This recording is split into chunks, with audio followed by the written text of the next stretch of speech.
Ok, alors attends. Hein. Je peux répondre si tu veux. Ouais, vas-y. Non, je plaisante, c'est toi qui as l'idée. C'est difficile. Alors, moi, je m'appelle Anne Berest et je suis l'auteur de la série Mytho. Moi, je suis Fabrice Gobert et je suis le réalisateur de la série Mytho.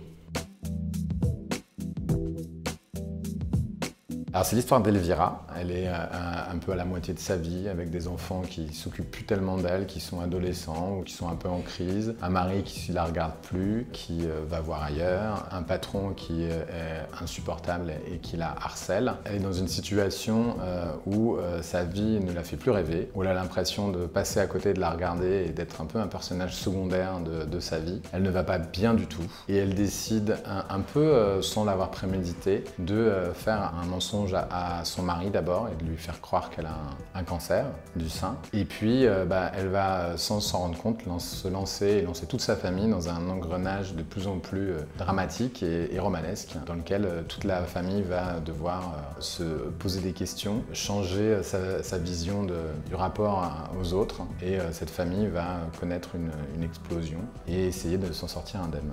Moi, quand j'ai commencé à écrire, c'est vrai que j'étais jeune mère de famille et je me rendais compte de ce que ça représentait en charge mentale, en difficulté. Puis à un moment donné, où on se dit mais comment on fait pour faire une pause ou pour voilà. Donc de là ce mensonge sur cette mère qui n'en peut plus. Et puis il y a le thème de la maladie qui traverse la série. Et c'est vrai que voilà, j'ai puisé dans des choses assez personnelles.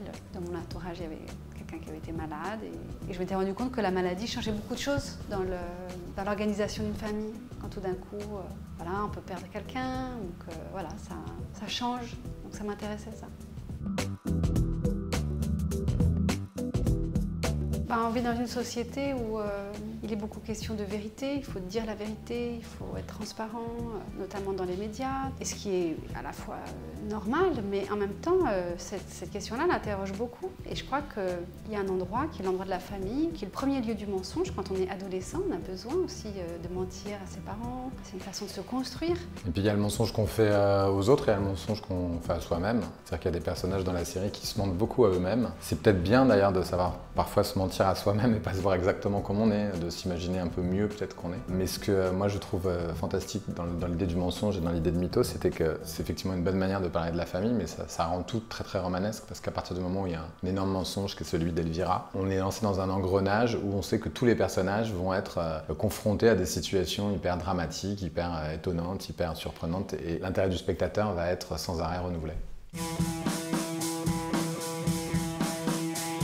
Anne a écrit pendant 2 ans et demi, 3 ans toute seule. Ensuite, elle m'a proposé les scénarios, donc je suis arrivé et on a travaillé un peu ensemble pour adapter les scénarios à ma vision de ce qu'est une série, ma vision de ce qu'était aussi l'histoire et ce qu'étaient les personnages. Toutes les décisions vraiment importantes, c'est-à-dire le casting, les décors, le repérage, enfin tout ce qui est l'univers visuel de la série, on a essayé de le décider le plus possible ensemble pour que l'image colle le plus possible à ce qu'avait imaginé Anne. Et j'ai l'impression que voilà, on a réussi. Alors on s'est beaucoup aussi consulté au moment du montage. C'était important que ce soit vraiment une création à deux et que le travail d'Anne ne s'arrête pas immédiatement une fois les scénarios écrits.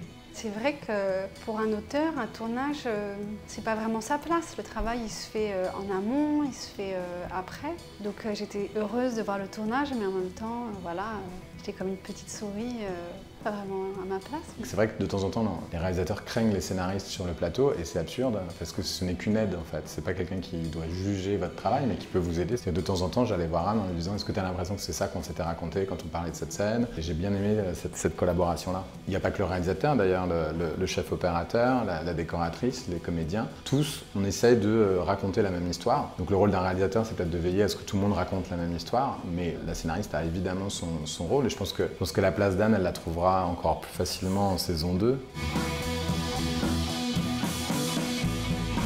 D'une part, Nurse Jackie, où il y a cette infirmière qui est à la fois une infirmière extraordinaire qui sauve les gens et qui en même temps leur prend des médicaments puisqu'elle est addicte. Donc avec un personnage qui est duel, donc ça c'est très proche de la construction du personnage d'Elvira. Les 2 premières séries qui m'ont le plus marquée quand j'étais jeune, c'est Angela 15 ans, qui a été pour moi un choc.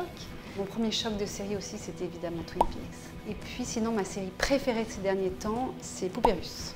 Eh ben moi, j'ai été très marqué et ça correspondait un peu à l'endroit dans lequel on se plaçait pour imaginer Mythos, c'est Les Sopranos. Je trouve que ce qui m'a passionné, c'est que c'est l'histoire d'une famille un peu particulière, mais c'est quand même l'histoire d'une famille. Et j'avais en tête le fait que les adolescents vieillissaient, qu'on les voyait évoluer, grandir, et que c'était formidable. Et j'espère qu'on aura l'occasion de pouvoir le faire avec Mythos.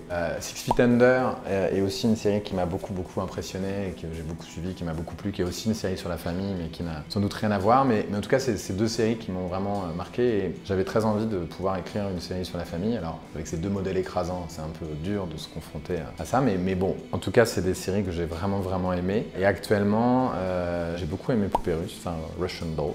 Et j'ai été bien marqué par Euphoria et Mindhunter, qui sont à chaque fois des séries d'une liberté dingue. Enfin, c'est-à-dire que non seulement on se dit qu'on peut faire vraiment des choses étonnantes en série, mais c'est trois exemples de séries qui ne pourraient pas être des films, par exemple, enfin, qui est dans le mode de récit, sur lequel il y a un très grand souci de l'esthétique, de la stylisation, de la réalisation, mais aussi un grand souci du récit, des comédiens formidables. Voilà, c'est très inspirant.